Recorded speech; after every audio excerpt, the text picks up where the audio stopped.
to one and all. So, this is the last part of this particular chapter that we are discussing. That is the class 10th chapter first, chemical reactions and equations. And so far we have discussed a lot about chemical reactions, chemical equations, how it can be written.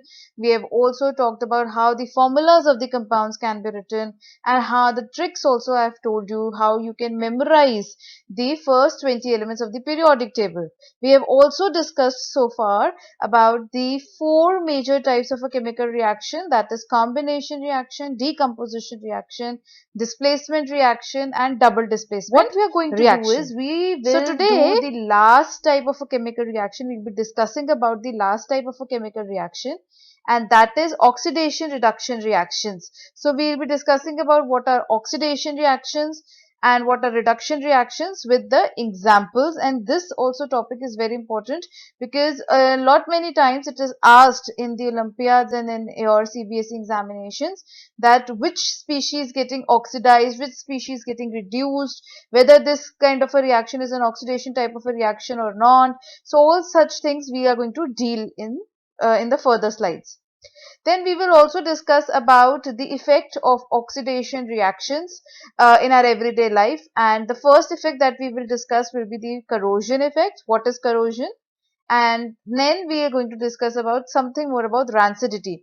And generally the questions, small notes, writing small notes on corrosion and rancidity is asked, that write short note on corrosion and rancidity, that is generally asked in CBSE examinations. But you get one more MCQ, one or two more MCQ questions which we will be discussing when we will be dealing with this topic. So let's start with the last type of a chemical reaction that we were supposed to do, and that is an oxidation reduction reaction. So what first, let's understand what is an oxidation reaction and a reduction reaction. Oxidation. Oxidation reactions are the reactions in which there is addition of oxygen. So to any species, when oxygen is added, or the species or the substance or the compound is made to react with oxygen, then we say the process of oxidation has taken place. On the contrary, reduction process is absolutely opposite to oxidation process. When we say that a process of reduction has, or a reduction reaction has taken place, then we say that there would be an addition of hydrogen in the substance or the compound or the species. So whenever there is when on the reactant side, whenever you see that there is addition of oxygen to the one of the reactants, then we say the process of oxidation has taken place. If on the other hand there is an addition of hydrogen to one of the reactants and the reactant side, then we say the process of reduction has taken place. On the contrary, we can also define my oxidation and reduction reactions as my oxidation reaction. If it is addition of oxygen, then there would be a removal of hydrogen, right? So I can also define my oxidation reactions as the reactions in which there is a removal of hydrogen from a substance is called as an oxidation reaction, and reduction reactions are defined as the reactions in which there is a removal of oxygen. Or if I'm talking about electrochemistry, in electrochemistry we say that a species has or the reaction is oxidation or reduction in terms of the loss and gain of electrons. So wherever we say there is a loss of electrons, then we say the oxidation reaction has taken place, and whenever a species gains electron, we say a reduction reaction has taken place. So these are the three terminologies or three major differences between oxidation and reduction reaction. And if somebody asks you to define oxidation reactions, so you are going to define using these three terminologies that I've just discussed. And if somebody asks you define reduction reactions, so you have to write all these three comma definitions. You can always write these are the proper definition of reduction and oxidation reactions. So next we will consider, I'll give you an example also of oxidation reduction reaction, but before that I want to discuss something about oxidizing agents and reducing agents. So whenever oxidation and reduction reaction takes place, there is always a role of, or there is always a presence of oxidizing agents and reducing agents in the chemical reaction. So basically, what are oxidizing agents? Oxidizing agents are defined as the substances which provides oxygen to the other reactant for its oxidation to occur, or it will allow the other substance to remove hydrogen. So it's one of the same thing. So basically oxidizing agents are those chemical species which are those substances which are present in the reactant side, which are going to help the other reactant to get oxidized. So it is going to provide the oxygen to the other reactant, okay, and it itself during that process will get reduced. Why? Because it is providing oxygen to the other species, so that the other species or the other reactant gets oxidized, right? So obviously if it is providing oxygen, that is, there is a removal of oxygen from that oxidizing agent. So removal of oxygen means reduction. So the oxidizing agent gets reduced during the reaction. So this is one thing. And reducing agents are opposite to oxidizing agents. Actually, reducing agents, they are the substances which are going to provide hydrogen to the other reactant for its reduction to take place. So the reducing agents are going to help the other reactant to undergo reduction. So they themselves will undergo oxidize during the reaction, during the reduction reaction. Okay, or oxidation reaction, whatever. So it is basically reduction reaction. Here it is oxidation reaction. So oxidizing agents, they help in the oxidation of the other substance during an oxidation reaction, and they themselves get reduced. And reducing agents are the substances which help the other reactant to gain hydrogen. They give their hydrogen to them so that they undergo reduction, and during the process of a reduction reaction, and they get oxidized. So the oxidizing agents get reduced, the reducing agents get oxidized. So opposite names will, this is how you can memorize it. The opposite names would be the process. So let's do some example on oxidation and reduction reactions. So for example, I have copper, and copper reacts with oxygen to give me copper oxide, and this triangle represents heat. Okay, this triangle, if this is heat is not written or temperature is not written, triangle represents there is a heat or temperature involvement. Now you can see that carbon is getting oxidized to carbon oxide. Why oxidize? I'm saying because here copper is like this Cu, but here the copper, I'm sorry, copper is actually getting the oxygen is getting added. This oxygen gets added to this copper to give me copper oxide. So since there is an addition of oxygen to this copper on the reactant side to give product copper oxide, there is a addition of oxygen, and this is oxidation reaction.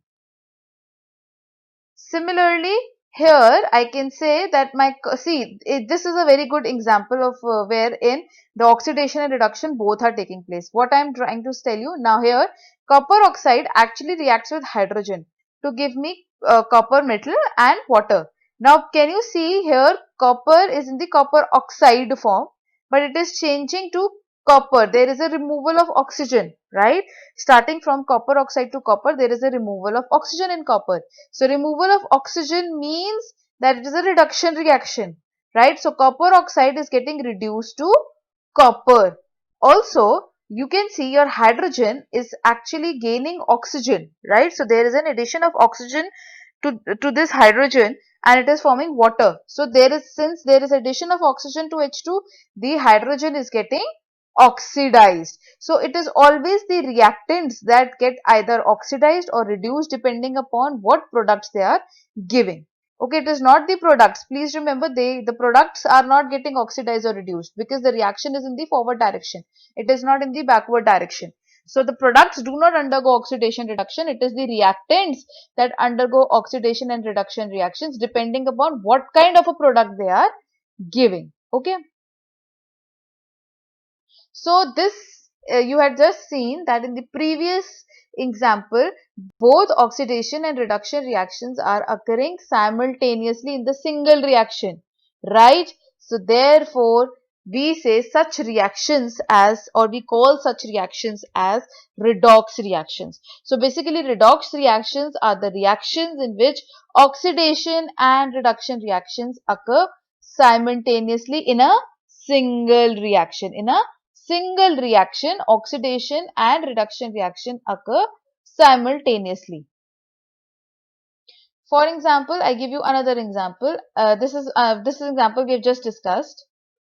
Now, if this is one way of understanding the oxidation reduction reaction, whether oxidation is taking place or reduction is taking place, is by addition or removal of oxygen or addition or removal of hydrogen, right? Another way of judging whether the oxidation is, or reduction reaction is taking place is by seeing into the change in the oxidation state from reactant to the product. Now we all know, let's say if I'm talking about copper oxide, so copper has a +2 charge on it, right? Oxygen has -2 charge. So 2 and 2 gets cancelled. So it would be, copper oxide formula would be written like this. Okay. Now +2 charge is there on copper. Oxygen has -2 charge. Hydrogen, it is in its native state. Since it is in the native state, it is in the gaseous state. So an H2 molecule is in the gaseous, it's a native state. So the oxidation state would be 0 on hydrogen. Now on the product side, please see copper, since it is also in its native state, solid state. So the copper atom is going to have an oxidation state of 0, and hydrogen is going to have +1, and oxygen is going to have -2. Now since from the reactant side to product side, the oxidation state of oxygen is not changing. On the reactant side also it was -2. On the product side also it is -2. So we are not going to take into consideration the -2 because there is no change happening. So we define oxidation and reduction reactions as the change in the oxidation state. Since there is no change on the oxidation state of oxygen atom, we will not take that into consideration. Now where changes are happening? The changes are happening when your copper is in the +2 state, and on the product side it changes to 0 state. That means there is a decrease in the oxidation state, and whenever there is a decrease in the oxidation state of, here we are talking about copper, then we say whenever there is a decrease in the oxidation state, it is the process of reduction. Why? Because the number is decreasing, the oxidation state is decreasing, reducing. So we say the process of reduction has taken place. That is, we say that copper oxide is getting reduced to copper. We will not say copper is getting reduced to copper oxide. No, products do not get reduced or oxidized. It is the reactants which get reduced and oxidized. So copper oxide is getting reduced to copper. Also, now please see on hydrogen, the oxidation state initially on the reactant side was 0, but it has changed to +1 state. Now there is an increase in the oxidation state. Whenever there is an increase in the oxidation state, we say that the process of oxidation has taken place. That is, your hydrogen on the reactant side is getting oxidized to H2O. Okay, this is how we define and we say. So this is an example of a redox reaction. Another example of a redox reaction is, let's say I have zinc oxide reacting with carbon to give me zinc and carbon monoxide. Now either I can define this in terms of, I can define which species getting oxidized and reduced in terms of addition of oxygen and removal of oxygen.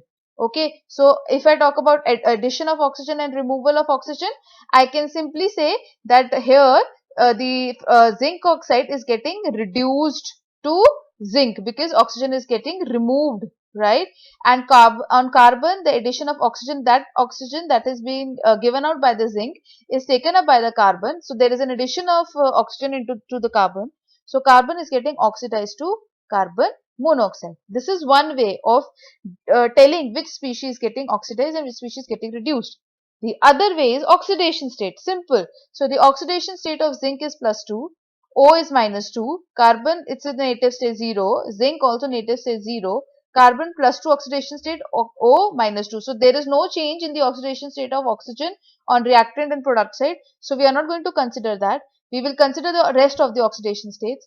So zinc has +2 initially, but it has reduced now to 0. So I will say that my zinc oxide is getting reduced to zinc because the oxidation state is decreased.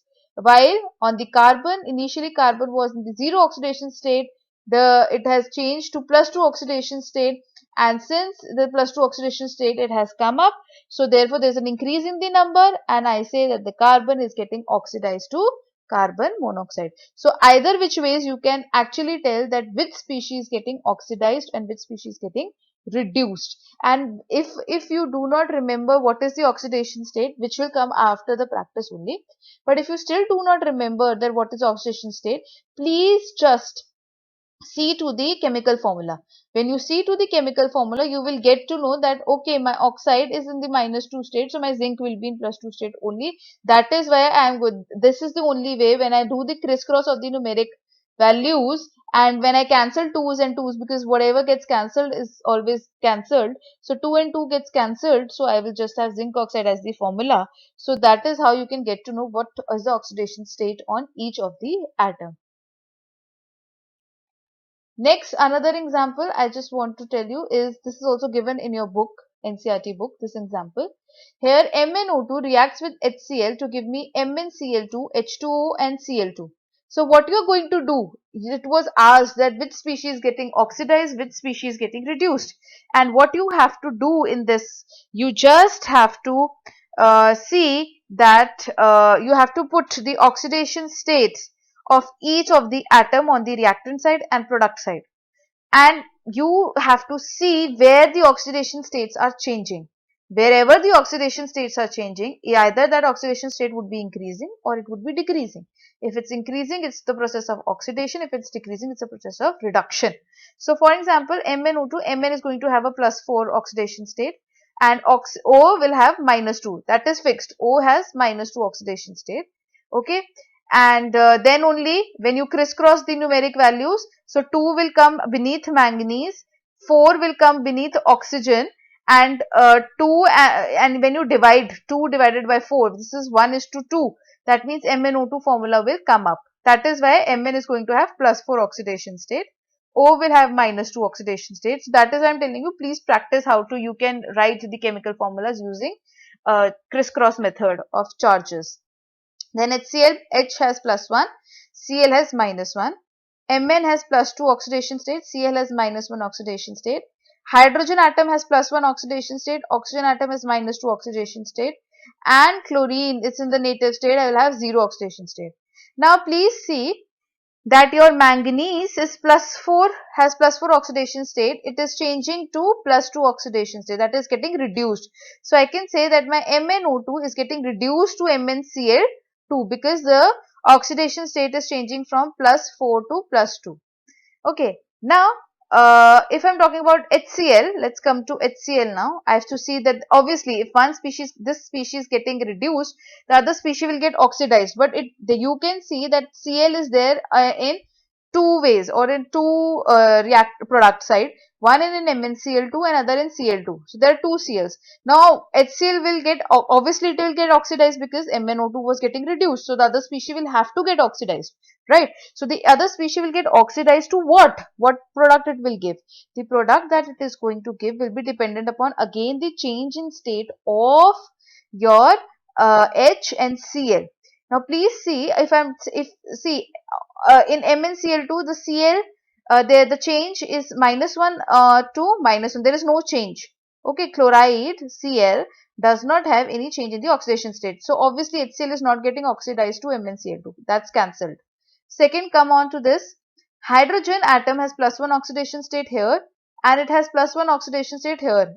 Again there is no change in oxidation state of hydrogen also. So that is why HCl will not actually get oxidized to H2 also.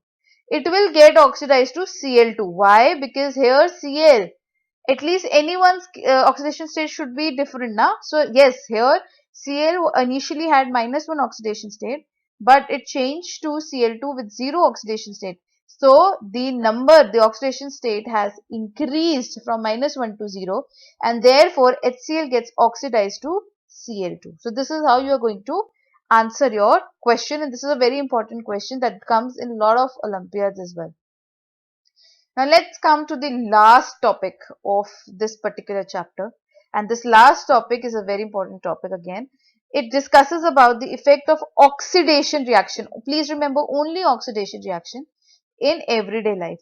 That what are the effects that you can see from your naked eye in your everyday life around you, which is the result of oxidation reaction only. The first effect that we are going to discuss here is the corrosion. Now what do you mean by corrosion? Corrosion is nothing but it is defined as the process of eating away or oxidation of metal. So whenever your metal gets oxidized, we say that the process of corrosion has taken place or the oxidation of metal has taken place. It's one of the same thing. So basically, let's say I have iron chains. So when I have iron chains, the iron, when the fresh iron chains are being brought, the color of those iron chains is something like the silverish color. But after a period of time, you're going to see a reddish brown powder which is getting deposited on the iron chains. And this is nothing but it occurs due to the oxidation or corrosion of the iron metal in these iron chains. So what happens is that your iron metal, it actually reacts with atmospheric oxygen and moisture in the air to give me what is called as hydrated ferric oxide or rust. This is reddish brown powder that gets deposited over your iron chains. So any article, whatever article, you can see nuts and bolts and everything. So the articles or the buckets made up of iron, the iron subsequently reacts with the atmospheric oxygen and moisture to form a reddish, you will always see a reddish brown coating after some time, because that reddish brown coating is nothing but hydrated iron oxide or rust being formed due to oxidation. This is nothing but what oxygen is getting added up to iron. So an oxide is getting formed, right? So there is an addition of oxygen to iron. So oxidation process is taking place and the oxide of iron, hydrated oxide of iron is formed, which is reddish brown in color. So as a result, what happens is that the strength or the properties of the metal, it deteriorates, okay, it decreases because it is not in its normal iron form now. It has become oxide. So the strength and the property of the material, it decreases.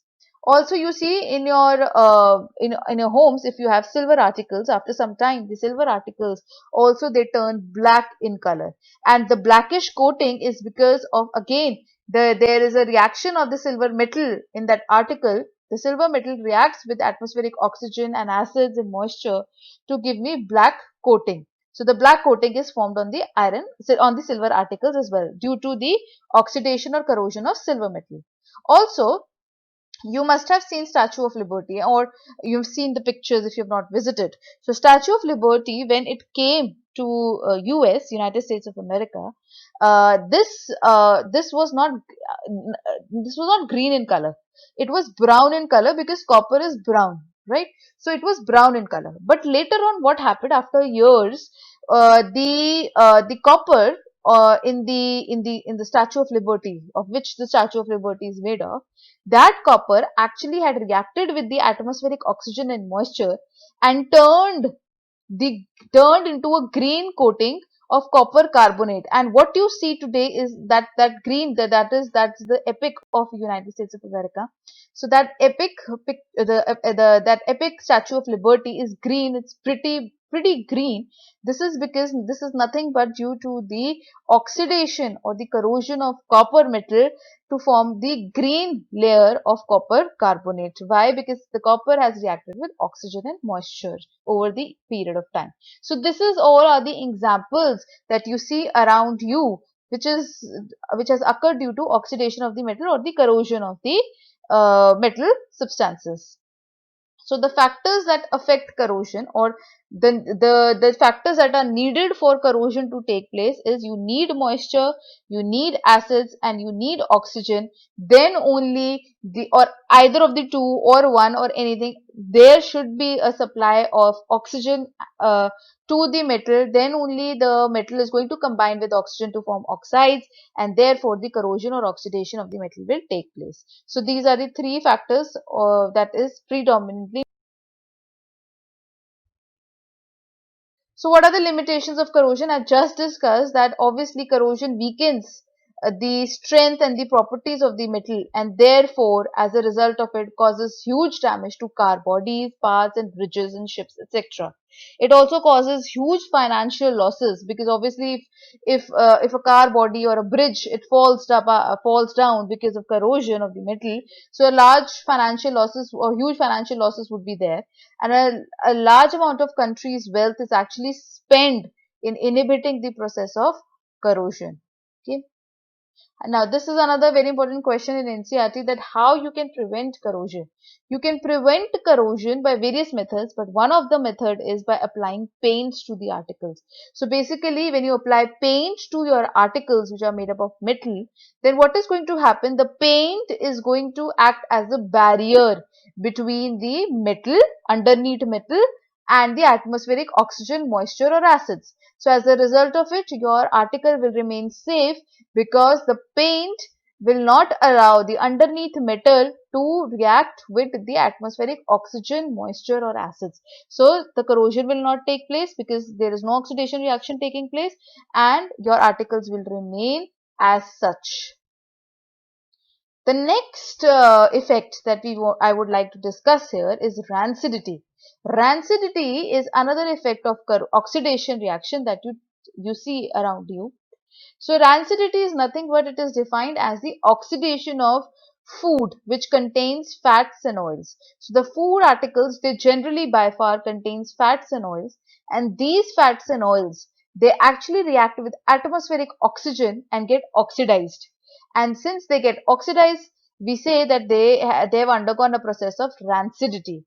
So as a result of it, what rancidity will result is that there would be an unpleasant smell from the food articles that has got oxidized, and also it will taste bad. So what you can do, if you want to really visualize the process of rancidity, you can take a bowl, put some chips in that bowl, and keep it out for some time, for a day or so. After some time, when you come and see that, it is going to have a brownish coating over it. That is nothing but due to the fats and oils getting oxidized. The fats and oils, chips were made up of fats and oils, and those fats and oils have got oxidized. So brown coating is because of that. Also, that you will see that when you taste it, they're going to taste really bad, and they will have a unpleasant smell also. If you smell them also, the smell would be very unpleasant. You generally see such things when during the rainy season, your mother, if she makes some papad, she tells you that eat it or consume it quickly, otherwise they become very soft.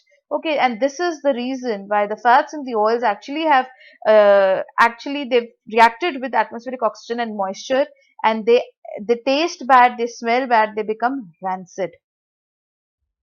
Now, what can be done to prevent the rancidity of food? Obviously, we cannot consume food like that. So, if a food is rancid, it cannot be consumed. So, how can you consume, or how can it be made fit for consumption?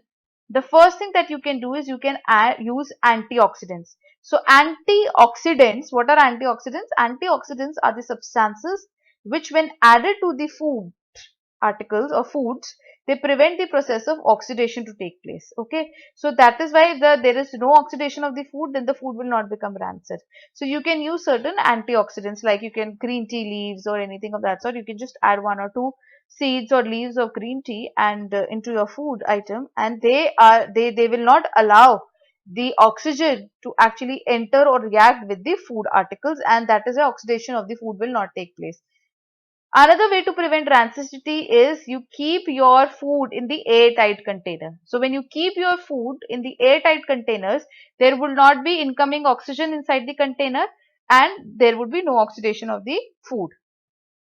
The third and the last thing that you can do to prevent rancidity, and this is a very important question in MCQ that is asked in the Olympiads, that which gas is added into the packet of chips to prevent rancidity, and it is the use of nitrogen gas. So when you add nitrogen gas, obviously if you go out to any shop and you ask for a packet of chips, the chips are going to be a little fluffy. The packet would be a little fluffy. That fluffiness is due to the presence of nitrogen gas. So this is added deliberately into the food articles or the chips, because nitrogen gas will not allow the oxygen gas to come inside, because there is a layer of nitrogen gas. Okay, since there is a layer of nitrogen gas, so it will not allow the atmospheric oxygen to enter, and since the atmospheric oxygen will not enter, it will not cause the rancidity or the oxidation of the fats and oils of the food. So the food will remain preserved. So nitrogen gas is the gas, please remember again and again, nitrogen gas is the gas that is added in the packet of chips to prevent its oxidation, or to prevent that the chips to become rancid. So this is all that I. But the last thing that is there is the NCERT question. This is the last thing that I will discuss. And this question says, identify the substance that is getting oxidized and reduced in the following reaction. And here, please, if you can try and memorize, please memorize the oxidation states, because that is going to help you decide very quickly that which species getting oxidized, which species getting reduced. So for example, I have this, that sodium reacts with oxygen to give me Na2O. Now I have to tell, we have to just seeing to this reaction, we have to suggest that whether oxidation, which species getting oxidized, which species getting reduced. Either sodium is getting oxidized or oxygen is getting oxidized, or sodium is getting reduced or oxygen is getting reduced. Which species? So again, write, whenever you're going to do step 1 would be first writing the equation. Step 2 is writing their oxidation state. Sodium is a metal in the native state, 0 oxidation state. Oxygen is in the gaseous state, native state, 0 oxidation state. Now sodium is in the +1 oxidation state here, and oxygen is -2 That is why when you do the crisscross of the numeric values of the charges, you get Na2O formula. Okay, so this is one. Now you know the oxidation. Now you judge. Now sodium is having 0 here, and it has +1 here. That means there is an increase in the oxidation state. So we say that sodium is getting oxidized to Na2O, and here oxygen oxidation state is 0 and here it is -2. So there is a decrease in the oxidation state of oxygen, that is O2 is getting reduced to Na2O. So the answer would be that sodium is getting oxidized to Na2O and oxygen is getting reduced to Na2O. Obviously when sodium is getting oxidized, the other species will get reduced only, right? So this is the answer for the question. The second part says, copper oxide reacts with hydrogen to give copper and H2O. This you all know, we have already discussed. You just write the oxidation states, and whenever there is no change in oxidation state of oxygens on both the sides. So we will not consider the oxidation states of oxygen. We will only consider the change in the oxidation state of copper and hydrogen, and that will decide that what reduction and what oxidation, which species getting oxidized, which species getting reduced. So this is all for today. I really want to thank you all for actually listening to me, and in the next session what we are going to discuss would be just the NCERT questions, and only those NCERT questions which I thought that I have not dealt in my sessions that have all the chapters sessions that I have taken, all the parts that I have taken for this chapter. Those sessions I have not dealt those questions, so for that I have made a separate video. Please do listen to that video as well, because that will clarify a lot of doubts which you have on the backside of your NCERT book. Thank you so much.